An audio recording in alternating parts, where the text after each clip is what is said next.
Hello, I am Magela Pillay and I bid you a very warm welcome to this series entitled The Gita Decoded. The series is an exploratory conversation into one of India's most ancient scriptures, the Bhagavad Gita. It is not possible to discuss each and every stanza, word of the Bhagavad Gita in this series, but in the episodes to come, we will go through the essence of all 18 chapters.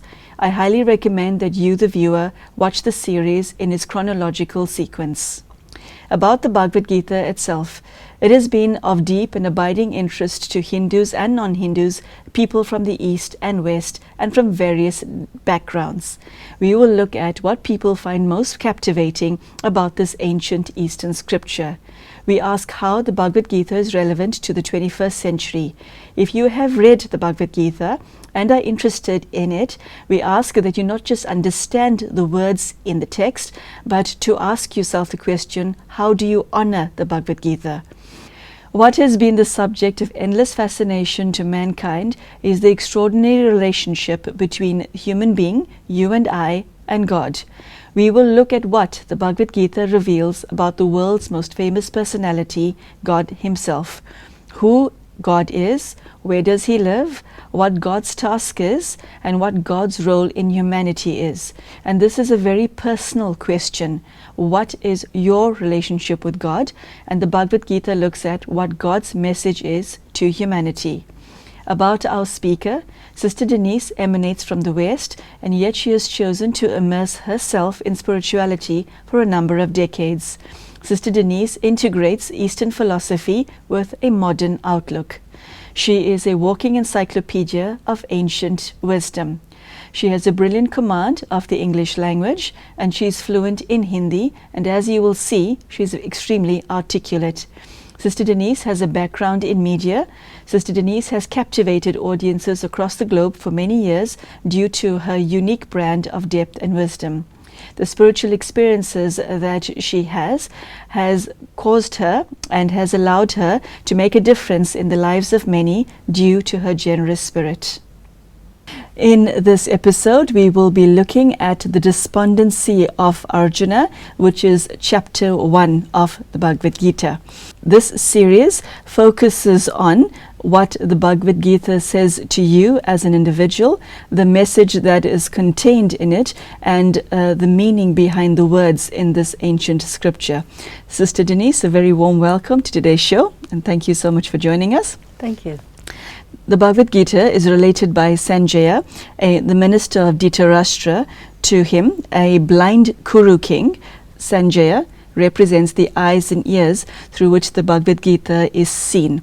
Is there significance as to why the audience or the reader of the Bhagavad Gita sees this story unfold through the eyes of a narrator, as opposed to a third person, or as opposed to the first person? It's very significant.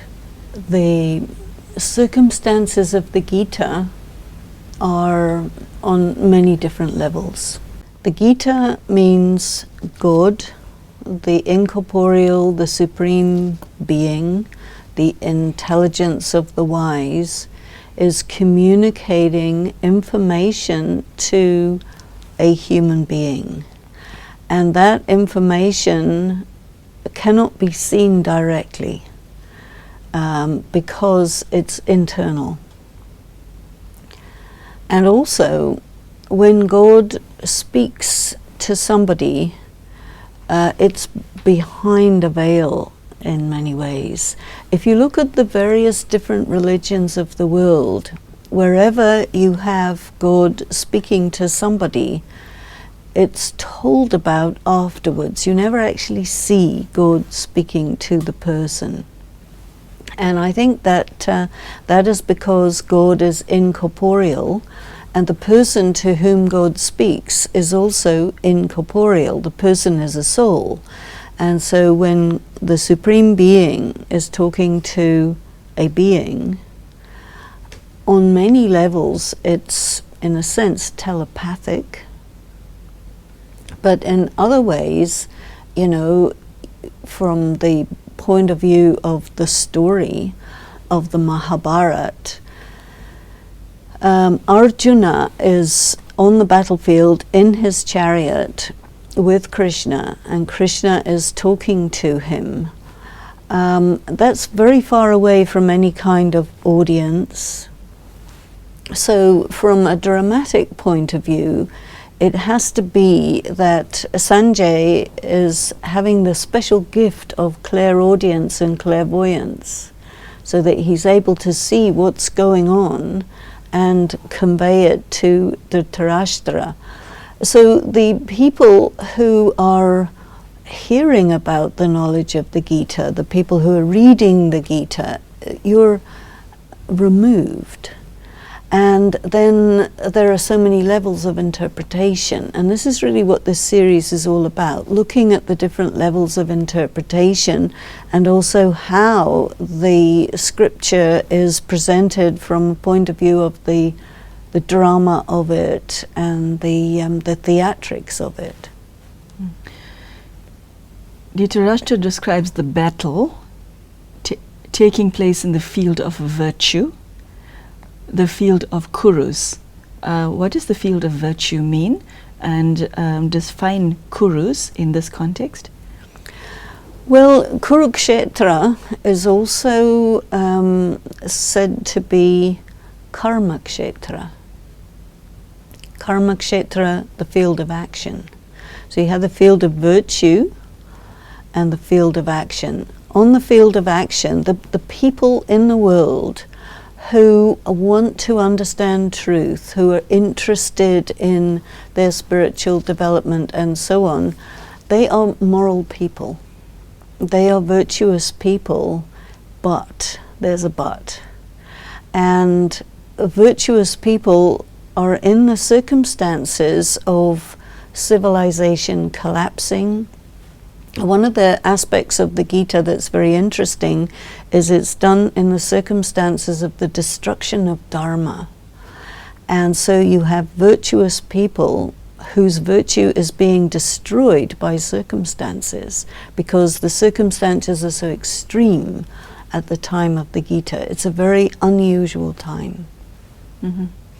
Sister Denise, at this stage, conscious or conch shells are blown loudly, okay, creating a beautiful sound, and so some describe it as a cacophony.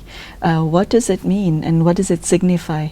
The conch shell is the bugle.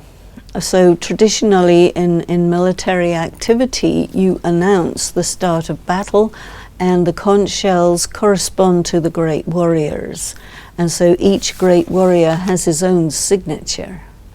And in the world of spiritual debate or spiritual discussion, you have people who are major proponents and scholars of the matter of spirituality, and they may be coming from very different angles. The conch shell can also be described as, you know, your angle of interpretation, because there are many different angles. And the big issue at stake here, if you will, is which angle is the angle that we need to work with.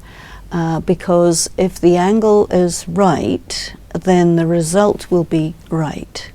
If the angle of approach is incorrect, then we will not be able to arrive at the destination. So there are all of these things. In a way, you can say the conch represents the mode of operation of the proponent. Because, you know, these weapons and military descriptions are also symbolic, you see. And so there's the visible war, the external war with all the military equipment, but then also the Gita is about an internal war. So you don't operate with guns and swords and spears on the inside. You have different weapons, mental weapons.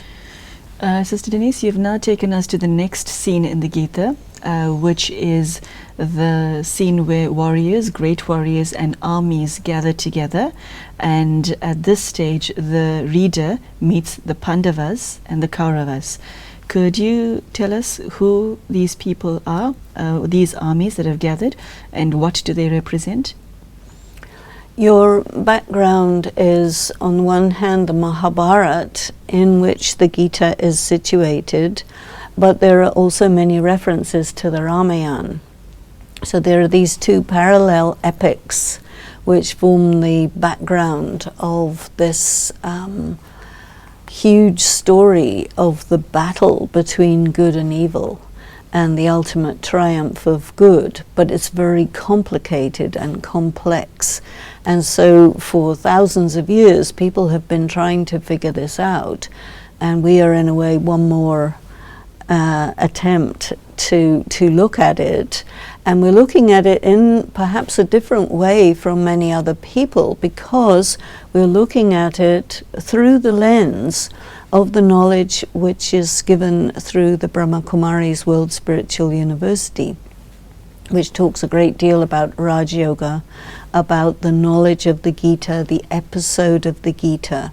So in that approach, the Pandavas are considered to be a handful. There's 5 of them. So on a hand, you have 5 fingers, and each of these 5 fingers is very different from the other one. And in some interpretations, you will see that the 5 Pandavas represent the 5 different personality types of those who are focused on virtue, who are focused on personal work, who are focused on trying to get everything to be the way it should be. And then the Kauravas are 100. So 100 is a symbolic number for many. And Kauravas are essentially the majority of people who are oriented to hedonism. They are interested in what life can give you in terms of sense pleasure. They are very often motivated by vices, by negative emotions, and so on. So this is a larger number of people. So here you have a circumstance of conflict where most of the people are not at all spiritually inclined. They just want to live now, pay later, or pay not at all. Whereas you have the Pandavas, who really are wanting to fight a just war, and who are in this situation of having to engage in conflict because of circumstances beyond their control. There's a third group which is also mentioned indirectly, but is very often mentioned in the Brahma Kumari's teachings, and that is the Yadavas.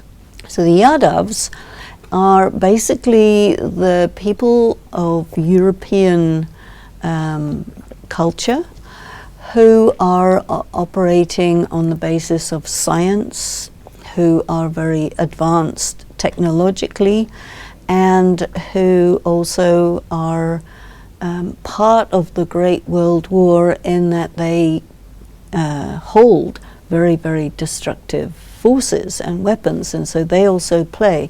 This is a huge world war. We've had First World War, which was relatively small, Second World War, and then the possibility of a Third World War is something that the United Nations was created to prevent. Some people say, well, if there's a Third World War, there won't be any Fourth World War. And we are, in the world today, having circumstances where we are capable of destroying the world as we know it. And this is a matter of great concern, because there's a lot of conflict going on, a lot of things that are heading us towards situations that can get out of control. Sister Denise, at this juncture, the reader is introduced to Arjuna and his charioteer Krishna, who come to the war on a chariot that is drawn by 5 white horses. Given the fact that the Bhagavad Gita is an allegory, would you tell us what this means? The 5 horses, what does it represent? Well, you have the chariot, which represents the vehicle. And in mythology, you have deities who ride on vehicles. And the vehicle, from a spiritual angle, is the body. And the 5 white horses represent your 5 senses, because the rider of the chariot, the soul, Arjuna, is operating his body in the circumstance of the internal war and the external war, and he has to control his sense perceptions, because it is the sense organs that carry the soul away from itself and get us into trouble in the external world. So these are the horses: your eyes, your nose, your ears, your mouth, your skin, your tongue. All of these are the way through which the soul engages in the material world. Sister Denise, we meet God and Arjuna in the capacity of God being the charioteer of Arjuna. Now, did Arjuna choose God as his charioteer, or was this decision made by God? In other words, who chose who? In the story of the Mahabharata, you have the Pandavas and the Kauravas, who are cousins. So that the war is basically a civil war. And civil war is the most terrible of any kind of war, because you don't know who's on your side, who's not on your side. You're against your kith and kin, which is a big problem for Arjuna. Whenever any military group goes to war with another military group, traditionally you always want God on your side. And so you see both Duryodhana and Arjuna going to Krishna, who is asleep. So they go to the levee of Krishna, and as he wakes up, the first one he sees is Arjuna, who's sitting at his feet. But the first person who reached the room where he was sleeping was Duryodhana, who was right beside his pillow. And so Krishna says, okay, I give you a choice. Either you can have all my armies, you can have all my strength, all my powers, or you can have me. And so you choose. So Duryodhana said, okay, I'm choosing all your powers. And then Arjuna said, I choose you. And Krishna said, okay, you can have me, but I will not fight. So the only way in which you can have me is if I become your charioteer. So I can drive your chariot, but I won't fight. You have to do the fighting. So this is really our situation as protagonists in a war in the human world. Some people, they want God on their side because they want the powers of God. But here you have Arjuna, who wanted God on his side because he had love for God. And so a very important part of the Gita, a very important part of the whole inner battle, is that if you are on your own, you're not strong enough to fight against the force of evil and win. But if you are with God, then you are. Because it is said, the force of God and the force of evil are equally powerful. But one human being can shift the balance.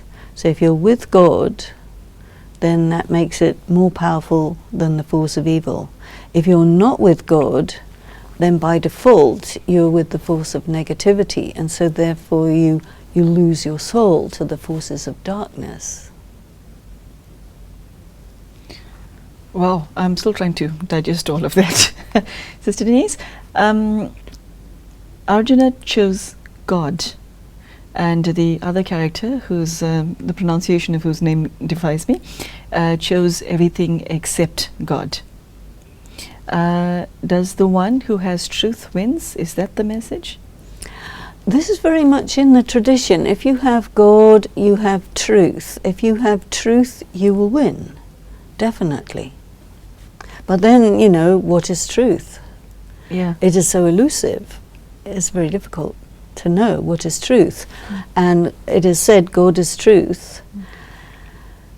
And what God speaks would be true. So the whole question of God speaking and giving instructions and telling things to Arjuna means that Arjuna has the person of God with him, and also the words that are coming from God, the words of truth. So he's being guided. Sister Denise, I've obviously read the English translation of the Bhagavad Gita. Likewise. Okay, and it is 18 chapters long. It is written in a poetic fashion. There are meters, there are stanzas, etc. Is each and every single word that's contained in the Bhagavad Gita significant to the reader? Is there a message in the way it is written and how it is written? Scriptures coming from ancient times were always written in verse. It is the custom to do this. And the poets or the great literateurs who were charged with the work of setting down in language these great truths, you see, if you write it in ordinary prose, it doesn't have that same caliber in the minds of people. So definitely it has to be. If you look at other scriptures of other religions, they are also written in very beautiful ways, very often in poetry. The other thing about the Gita is it's very short, it's very dense, very, very dense. And so scholars throughout the ages have, you know, taken it upon themselves to look at each and every word and read significance into it. And I think to a large extent we will be doing that too. And as I mentioned before, we'll be looking at the commentary on the Gita that is given through the Brahma Kumaris, and also the translation of the original material, which is in Sanskrit. But historically, it has been said that over the ages, the Gita started off as just a little mantra, and then it was kind of expanded upon. So it's had this history of being expanded and contracted, and now we have the current version. But throughout India you have many, many different versions of the Gita, so it's very difficult to know what is the real version. We have a number of versions, and people commit it to memory. There's importance given to the way it's pronounced and sometimes sung. It's all about mantras, sacred sounds, have their own sacred energy and so on. But because of our limitation of language, we've selected a translation that feels to us to be the most neutral, most academic, and to work with that in conjunction with the angle given on the Gita through the teachings in the Brahma Kumaris. The next question that I have for you is God speaks to Arjuna. Does Arjuna represent somebody in humanity? Did God speak to one man, or did he speak through one man to humanity? What is Arjuna's role as far as the conversation that plays out between him and God is concerned? God speaking to one person only is, you can say, not reliable. But what you have is Sanjay listening to Krishna talking to Arjun and reporting it to Dhritarashtra. So already God is talking to several people at once. And you can understand that if God is going to talk, there might not be hundreds of thousands of people listening, but there will be a number of people listening, because otherwise somebody will say, oh, God said to me such and such. And they will say, well, you know, that's your imagination. So I think that there needs to be a reasonably sized audience in order for that communication to be valid, you see. But how does God speak? To whom does God speak? Under what conditions does God speak? There are many questions about this.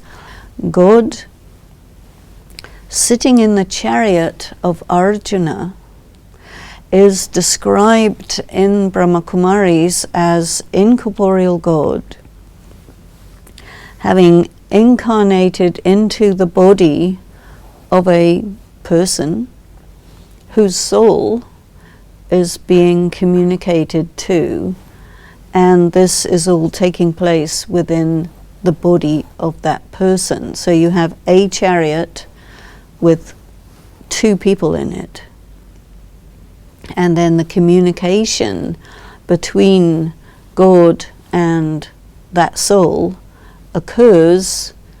God will speak using the mouth, and the other one will listen using the ears, and there may be other people there as well. But in terms of the picture that we have in the Gita, the other people are perceiving it remotely, in the sense that Sanjay, Dhritarashtra, maybe other people also. So it's a very strange and extraordinary circumstance in which a human being gains access to what is known to God. And if God has something in his or her intellect, it has to be known to humanity. So how is that done? This is all what the allegory is all about. Sister Denise, I have a legal background, and in law we speak of the letter of the law and the spirit of the law. Given the fact that you just called the Bhagavad Gita an allegory, how does one read this book? I do not mean how does your eyes go across the stanzas. That's not my question, because I've read it a number of times in preparation for the show, and it's like, well, for want of a better expression, an onion. You think, oh, I peeled off a layer, and then you read it again and you peel off another layer and another layer. So is it meant to be like that? And how do you interpret it to serve you best? Because that's the point of reading it, isn't it? You want to be served by your reading. You know, for me, my experience of my own spiritual practice involved initially having a desire to learn meditation, within which Raj Yoga meditation was my chosen form of meditation. Raj Yoga meditation is mentioned in the Gita. When you come to Brahma Kumaris and you learn Raj Yoga and you start to engage in the regular study that is part of the practice, the whole question of the Gita is raised, which means that you have to study the Gita and the Mahabharata and the Ramayana. You have to know the background. You have to know all the mythology surrounding it, because the teachings of the Brahma Kumaris are an interpretation of this mythology, which unpacks it and which gives keys so that you can interpret it in a way most likely that hasn't been interpreted hitherto. So when I'm reading the Gita knowing the angle that is given through the Brahma Kumaris. For example, who is God? Very, very deep question. How do you know who is God? How do you know who you are? You know, so its most fundamental questions are addressed, and in the Gita it is really taking you there to these most fundamental questions. You're reading the Gita personally. The Gita is a religious scripture of the Hindu religion, but it's not limited to the Hindu religion, because the Gita has informed, to a very large extent, all of the religions. So I take it as the scripture that is really for the whole world, and it is relevant whichever faith tradition you belong to. So I'm reading the Gita as a myth, as a personal spiritual practice manual, as something which gives me keys that help me to understand what I am and who I am, but also is looking at the whole world. And so, I mean, I think one does look at the Gita in terms of the current political circumstance of the world, the current condition of the dominant civilization at this time, which is Western civilization. And if you look at it in terms of, you know, there's a lot of people in this world who are totally focused on hedonism. Okay, there's a whole bunch of people who are operating on the basis of science and technology, and there's this tiny little group of people who are trying to understand truth at any cost, which is usually a very high cost. And so you can take it very personally, and you can say, yes, this is relevant to me today, and you can even extend it to say this is relevant to us today. The world is such that we talk about humanity. Even though there are so many cultures and so many religions and so many races and so on, but we're all one human family living on one planet which is in danger. And so it's very relevant, I think, to look at the Gita in that way, that here is something which is important for us, right here, right now. And so we need to get the best possible interpretation so that we can make it a practical reality. Thank you for joining us, Sister Denise. We have to say goodbye to you because it's the end of our half-hour slot. As you've heard it, ladies and gentlemen, this is the introduction to the Bhagavad Gita, what this ancient scripture offers to us in the 21st century, the message that it contains. Sister Denise has shared that this is an allegory, which means that it should be interpreted on more than one level. One cannot just read this ancient scripture at face value and take it at face value, because it offers you, the reader, far more. We hope you have enjoyed today's show, and I invite you to join us for forthcoming episodes where we will be going through each and every chapter of the Bhagavad Gita to see what the message is that God has for humanity. Thank you so much for joining us, and goodbye.